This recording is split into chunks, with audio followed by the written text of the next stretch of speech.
Hal ini mungkin sepele tapi berakibat fatal, sahabat. Jadi syarat administrasi lainnya itu bisa seperti ini. Dalam setiap seleksi pasti diminta misalnya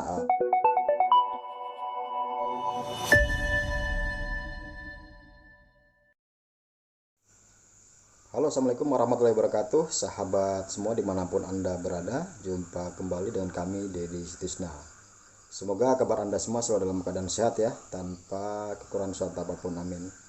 Sahabat, dalam kesempatan video kali ini kami akan coba share informasi kembali kepada teman-teman semua, para pejuang ASN dimanapun berada. Seperti teman-teman, rekan-rekan semua ketahui bahwa pemerintah di tahun ini kembali akan mengadakan CSN yang dikhususkan kepada pegawai pemerintah dengan perjanjian kerja atau yang biasa kita kenal dengan sebutan P3K. Dan dalam pengadaan P3K ini ada beberapa tahapan yang harus diikuti oleh setiap pelamar. Pertama adalah yang pertama adalah seleksi administrasi, kemudian kompetensi dan seleksi wawancara.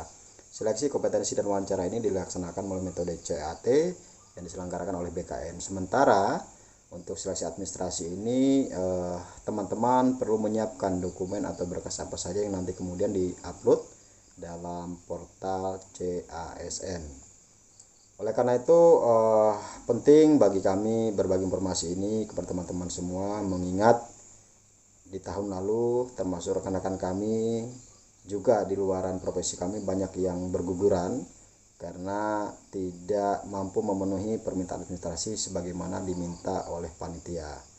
Dan hal-hal apa saja yang harus dipersiapkan sebelum kita lanjut, kepada teman-teman mungkin yang baru menemukan channel sederhana ini, Dedi Sitisna, silahkan ikuti bila dirasa bermanfaat, dan bila mana informasi bermanfaat silahkan bagikan sebanyak-banyaknya kepada teman-teman yang kiranya membutuhkan. Baik sahabat, yang pertama yang perlu kita persiapkan adalah sahabat, hal pertama yang perlu sahabat siapkan adalah bukti pengalaman kerja. Jadi bukti pengalaman kerja ini bisa berupa mungkin SK atau lembaran-lembaran tertentu yang intinya adalah menegaskan bahwa teman-teman cukup berpengalaman di bidang teman-teman masing-masing. Jadi kalau saya merujuk ke tahun lalu, itu sesuai dengan ketentuannya, setiap pelamar P3K wajib memiliki pengalaman kerja paling singkat 3 tahun di bidang kerja yang relevan dengan jabatan fungsional yang akan dilamar. Nah, ini mungkin teman-teman paham ya. Jadi ketika teman-teman akan memilih jenis jabatan tertentu dalam pengadaan P3K, minimal jenis pekerjaan teman-teman saat ini itu relevan, sesuai lah dengan jenis jabatan yang teman-teman pilih. Nah itu, jadi kalau tahun lalu 3 tahun maksimal, paling singkat itu 3 tahun kita bekerja dengan bidang tertentu seperti itu. Nah, bukti atau pengalaman kerja ini juga harus dibuktikan dengan surat keterangan yang ditandatangani, ya. Itu paling rendah kalau instansi pusat, kementerian atau lembaga itu oleh pejabat pimpinan tinggi pratama atau setara eselon 2 kalau di instansi kementerian. Dan untuk di swasta itu paling rendah direktur ataupun HRD. Nah, ini yang perlu dipersiapkan dari saat ini, karena kita tidak tahu atau dari kita ini mungkin dalam pengurusan surat pengalaman kerja kemudian dikuatkan dengan surat tanda tangan tadi oleh pimpinan, itu ada kendala yang kita tidak pernah tahu. Jadi mungkin saat ini teman-teman perlu persiapkan seperti itu, dan mudah-mudahan diberikan kelancaran dalam pengurusan surat keterangan pengalaman tadi ataupun dalam menyiapkan bukti pengalaman kerja. Kalau mungkin di beberapa profesi itu diakomodasi atau difasilitasi dalam pembuatannya. Ini juga mungkin saya berharap teman-teman pun tidak mengalami kendala dalam pengurusan surat keterangan yang menegaskan bahwa kita berpengalaman di bidang kita. Itu ya teman-teman, itu yang perlu teman-teman siapkan dari saat ini.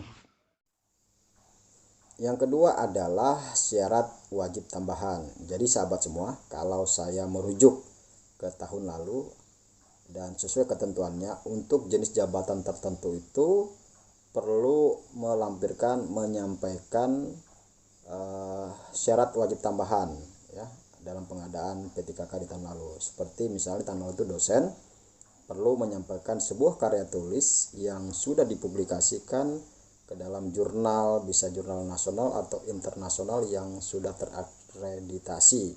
Kemudian untuk jenis tenaga kesehatan, bidan, perawat, apoteker dan sebagainya juga perlu melampirkan STR, surat tanda register, dalam kelengkapan administrasi seperti itu. Dan tahun ini kita belum tahu apakah kebijakan atau regulasi atau peraturan PAN-RB itu akan sama di tahun lalu dengan tahun sekarang. Jadi kita sama-sama menunggu. Namun alangkah baiknya mungkin teman-teman yang belum punya mungkin sudah bisa mempersiapkan itu syarat wajib tambahan. Syukur-syukur teman-teman sudah punya, dan mungkin yang dirasa teman-teman ini seharus punya, mungkin masih ada waktu untuk mempersiapkan seperti itu jadi syarat wajib tambahan. Atau mungkin di tahun lalu untuk formasi jabatan penyuluh perikanan itu tidak diminta sertifikat kompetensinya, mungkin di tahun ini diminta oleh Kementerian Kelautan misalnya untuk memenuhi seleksi administrasi tadi. Nah, mungkin masih ada waktu untuk mengikuti sertifikasi profesi misalnya. Seperti kita ketahui, kalau di penyuluh perikanan itu sertifikasi profesi itu berupa sertifikat kompetensi itu dikeluarkan oleh BNSP, Badan Nasional Sertifikasi Profesi, yang juga diketahui oleh LSPKP seperti itu sahabat. Nah, oleh karena itu inilah yang kedua atau poin kedua ini, syarat wajib tambahan mungkin perlu dipersiapkan dari saat ini begitu sahabat. Semoga teman-teman semua diberikan kelancaran, pun tidak diminta di tahun ini, paling tidak teman-teman sudah berada di zona aman kalau sudah memiliki seperti itu. Yang ketiga adalah syarat administrasi lainnya. Jadi juga banyak hal ini mungkin sepele tapi berakibat fatal sahabat. Jadi syarat administrasi lainnya itu bisa seperti ini. Dalam setiap seleksi pasti diminta misalnya foto, pas foto begitu. Nah, di situ kadang-kadang sudah ada ketentuan harus background apa, warna apa, entah merah entah biru begitu, harus pakai pakaian formal atau bagaimana, itu harus juga kita cermati di situ. Jangan kemudian kita gunakan misalnya foto profil atau pas foto yang mungkin tidak sesuai, kemudian penggunaan baju juga tidak sesuai, ini juga bisa menggugurkan. Dan ini menjadi kesalahan peserta, bukan kesalahan panitia seperti itu. Kemudian mungkin sudah bisa persiapkan melegalisir transkrip kah, ijazah kah, seperti itu. Dan lain-lainnya yang mungkin pada umumnya menjadi bagian dari seleksi administrasi. Seperti itu sahabat. Jadi hal-hal inilah yang mungkin 3 hal ini yang perlu saya sampaikan dalam kesempatan ini.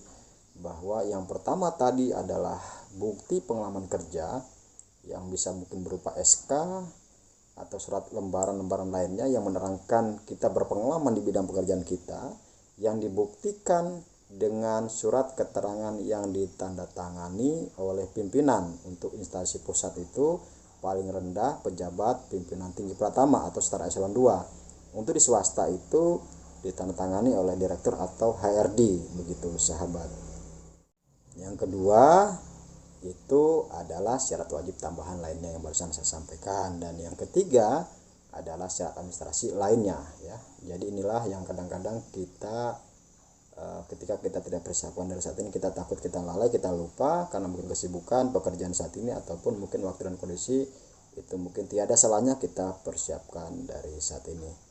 Mudah-mudahan teman-teman semua diberikan kelancaran dalam prosesnya sampai nanti pada waktunya mengikuti pengadaan seleksi P3K di administrasi, karena seleksi administrasi ini menjadi pintu masuk pertama. Kalau kita sudah gugur di seleksi administrasi, ya kita tidak akan bisa lanjut kepada seleksi berikutnya, seleksi kompetensi dan wawancara seperti itu sahabat. Demikian sahabat semua, sekali lagi mohon maaf bila mana ada hal-hal yang keliru yang saya sampaikan.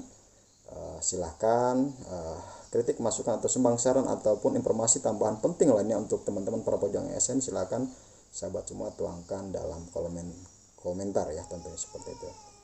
Atas segala keterbatasan dan kekurangan saya mohon maaf. Sampai ketemu di konten kami selanjutnya. Terima kasih.